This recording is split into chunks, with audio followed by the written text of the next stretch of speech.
Right, so we've got our box here in 3ds Max 2017 because, raise my hands up, I'm a bit old school. I still use 2014 as you've seen, but 2017 as unwrapping tool, they've done quite a lot of improvements on it.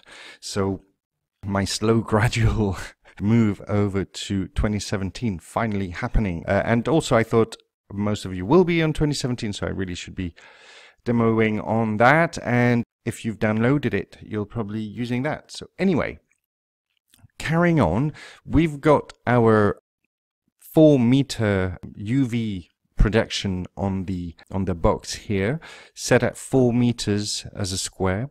In Unreal Engine, we'll be using mostly square images, so it's good to line this up. 4 meters is arbitrary, it seems to work for me. And it's on channel 1.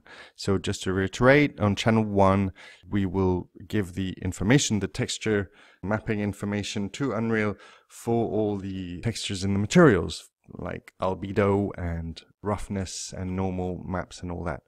On channel 2, we will give the UV texture information for the lighting to be baked onto our object. So when Unreal builds the light mask, the GI lighting solution, it will record the light onto the object itself, and the light mass on channel 2 will give the coordinates with which Unreal will be able to store that information on the object.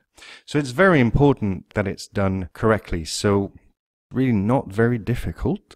So most of the time we'll be using a script like this. So here I just click unwrap and it does it, and it does it great.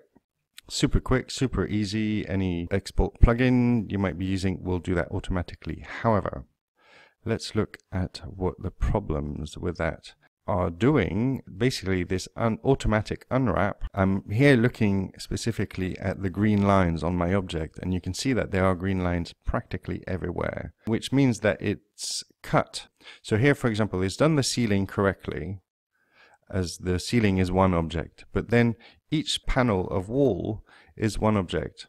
So for example, these two faces are not next to each other, and we have that repeated throughout.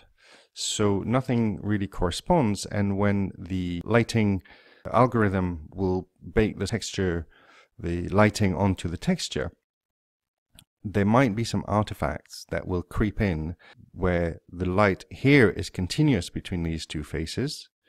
In reality, when it's baked in, there will be a big gap, continuity on the actual image between here and here. And sometimes we see that, and there's no level of increasing render time and increasing the resolution of the texture that will solve that problem.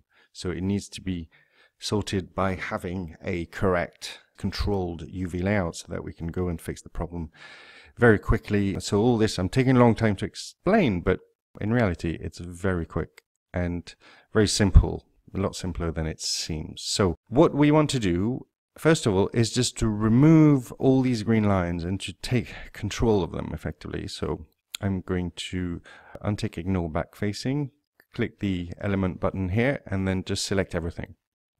And then I'm just going to apply a blanket projection, cancel all the work that's been done by the script onto this UV layout, and I'm just going to apply one projection randomly to get rid of all the green lines.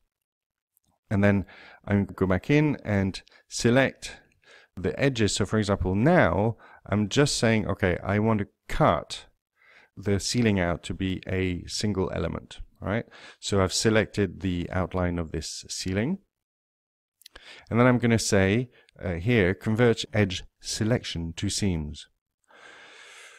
So that's given the indication that when perform my unwrapping, I want this to be one element, and then the rest I want that to be a long band as possible, but it's going to be too long to fit into this square, so I'm just going to cut it, say here. So I'm going to cut this long band of walls into 2, and that's it. So I go back and select everything.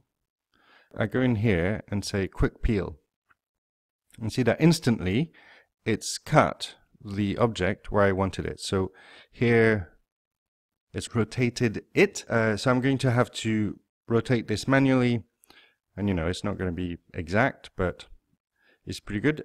Another thing that I can do once is that if things are a bit wobbly, I can straighten selection, and you see that it's almost rescaled a little bit everything as well. So then I select all my elements, and I just use this pack normalize here. So that is going to pack all my elements, if I get rid of the background, into this neat and tidy square. And here I've got my select by elements button here toggled. So I'm just going to do a manual little rejigging, and pressing the control button, I'm just going to expand the size of the ceiling a little bit to give it more room on the square, to just give it a bit more resolution.